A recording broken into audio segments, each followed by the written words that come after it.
This car right here is one of Australia's most underrated hatchbacks, and in this review, I'm going to tell you why. G'day, I'm Matt. This channel's called The Right Car, and this could be the right car for you if you're looking for a European but affordable hatchback with some really nice styling elements, really good space on the inside, and pretty good value for money. It's the Skoda Scala. I'm going to tell you all about each of the different versions of this car in this review. When I first drove the Skoda Scala a couple of years ago, I was very impressed by the value for money on offer. However, things have changed a bit since then, and it is still relatively affordable for a European hatchback, but there's some things that this car, the entry-level Ambition, misses out on, which I've become so, well, expectant to see in most cars these days. Things like the fact that it doesn't have proximity unlocking. It doesn't have a push button starter, so you have to press the button on the key to unlock it and then turn the key to start it, which feels a bit old school. And so do the air conditioning controls. They're manual aircon controls, not climate control. The entry-level version has a 3-cylinder engine, not a 4-cylinder turbo like they launched the Scala with. If you buy the top spec, you get the 4-cylinder turbo. So it isn't necessarily feeling as value-packed as it could, although it does have nice things like 18-inch alloy wheels and LED lights with LED daytime running lights as well. And the cloth interior trim looks pretty nice. There's an 8-inch touchscreen media system and digital instrumentation as well. So it doesn't necessarily feel cheap, it just doesn't feel like it has as many of the nice features that you might want.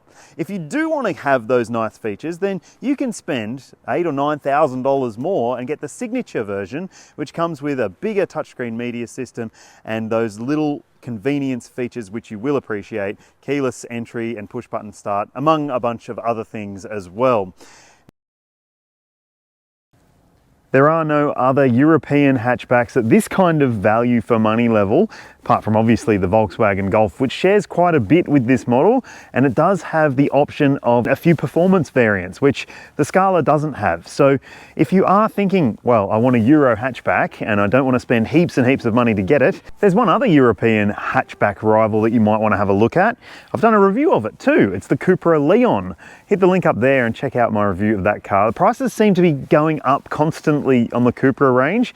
Maybe it's because it's proving more popular than they expected, but it does offer a fair bit of value for money, and it's basically a performance-oriented car. So if you are after something that is sporty to drive and sporty to look at and sporty to sit inside, then it's probably going to be a slightly better option for you than a Skoda Scala.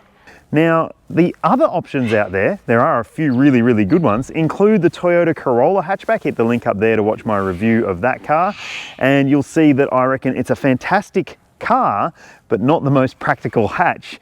And if you do want a really practical hatchback, then maybe hit the link up there and watch my Kia Cerato review, because I reckon it could be one of the most practical hatchbacks on the market, alongside this. This is about the standard sort of size for a compact hatchback, around 4.4 meters. So it's not necessarily a massive car, but it does have massive practicality. I'm going to show you some of those elements on the inside, including the back seat. But first I want to show you the back end, because both my parents thought this looked a lot like a Volvo. What do you think? All right, let's check out the boot. Boot space in the Skoda Scala is very good for the class. It's got 467 litres of cargo capacity, which is way more than a lot of the other hatchbacks out there. In fact, it's more than some mid-sized SUVs. So if you are looking for a super practical small car, this could be the right car for you.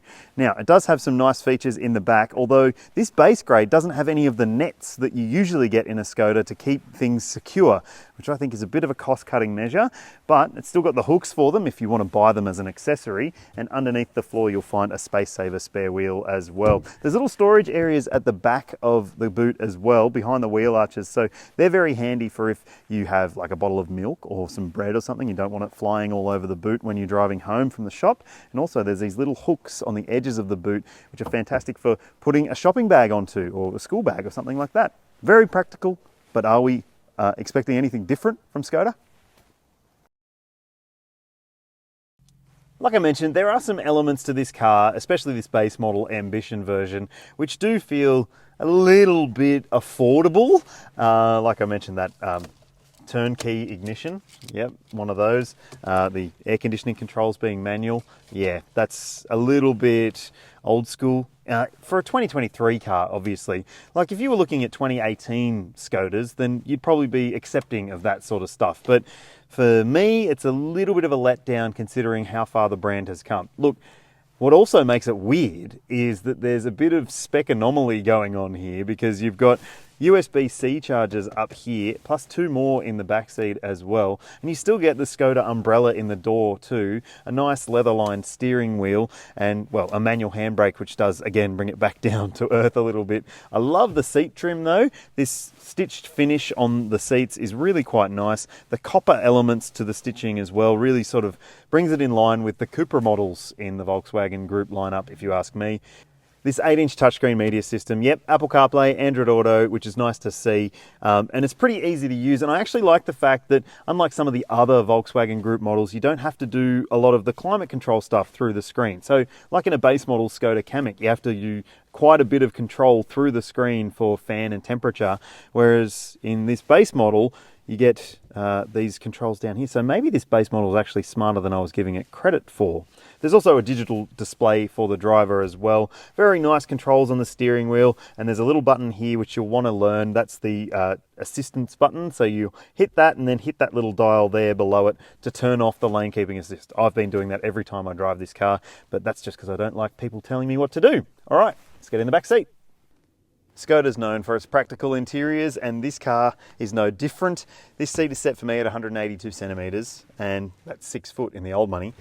Lots of knee room, lots of foot room, good headroom as well. So this is a very practical car if you do have grown kids or if you are often taking adults with you. If you do have kids though, it's also a pretty practical space because you've got ISOFIX points in the window seats and 3 top tether points as well. The ISOFIX points have these nice little covers on them as well. So just make sure you don't lose them.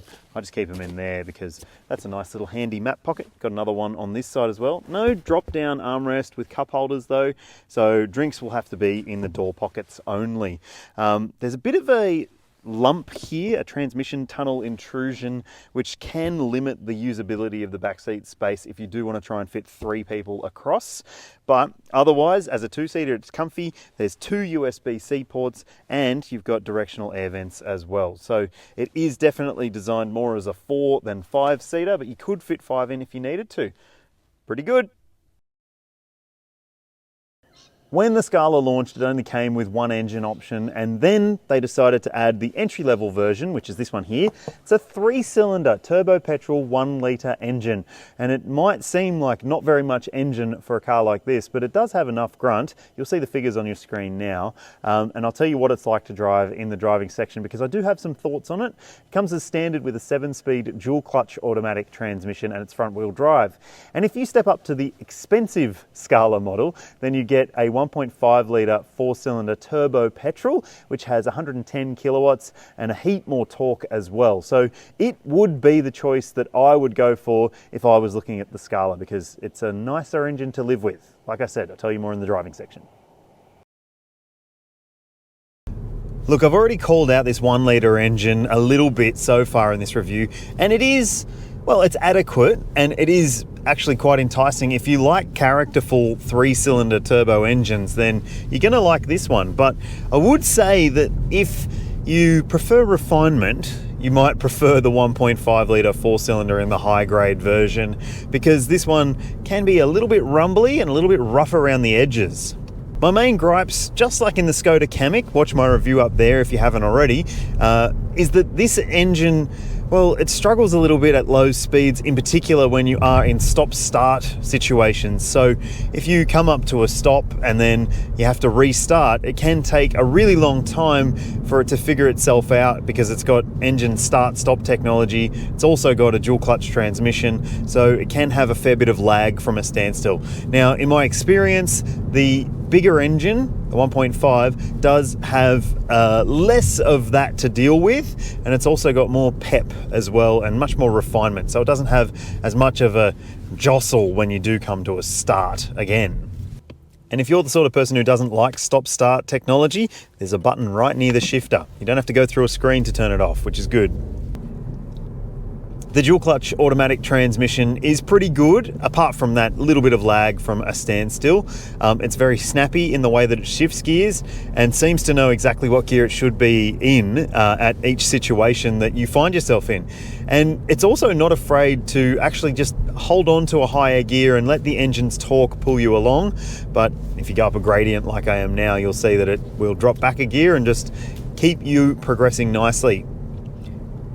There's no paddle shifter, so you can't take matters into your own hands that way, but there is a manual shift action if you want to take that control. The brakes are very grabby, they're super effective, I would say, and that means that it does feel pretty reassuring to drive in stop-start traffic. The steering is nice and direct, and it's got nice weight to it as well, so coming up to a roundabout now, you don't really need to think about it. You just point and it'll go where you expect it to without any real thought to what's happening. And when it comes to the suspension, it's mostly pretty good, a little bit firm at times. It's got 18-inch alloy wheels with low-profile tyres, so it's not like it doesn't feel the bumps in the road surface, but yeah, it's comfortable enough, and it's got nice body control as well. Even through corners over bumpy sections, it does maintain itself pretty well in terms of keeping on its line. One other little thing that I will say is that it does have quite a bit of road noise intrusion into the cabin, especially on coarse chip road surfaces. So if you do a lot of highway driving or back country road driving, you might find it a little bit loud inside. All in all though, I was pretty impressed with the drive experience in the Skoda Scala. But like I said, I would probably opt for the 1.5 litre higher spec model if I was choosing one. All right, let's talk about efficiency for the Scala. The official combined cycle fuel consumption figure for this 1 litre engine, the 1.0 TSI, you'll see that on your screen now. Now that's what you should be able to achieve across a mix of driving, including urban and highway and that sort of stuff. If you're wondering what I've seen over a week of driving in mixed conditions, you'll see that figure on your screen now.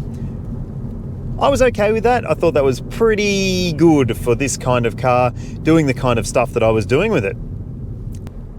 And when it comes to the 1.5 litre engine, you'll see the official combined cycle figure on your screen now. That's pretty good, I reckon, for a turbocharged hatchback like this. The Scala comes with a 5-star ANCAP safety rating from 2019. It still has a bunch of standard safety tech, including autonomous emergency braking with pedestrian and cyclist detection, blind spot monitoring, rear cross traffic alert, adaptive cruise control, and lane keeping assistance and technology like that. Otherwise, you're getting a reversing camera. There's also rear parking sensors on the base model, front and rear on the top spec, and a self-parking system on the top spec model as well. Skoda recently stepped up to a 7-year unlimited kilometre warranty, which is fantastic to see for a European affordable brand to be backing its products like that.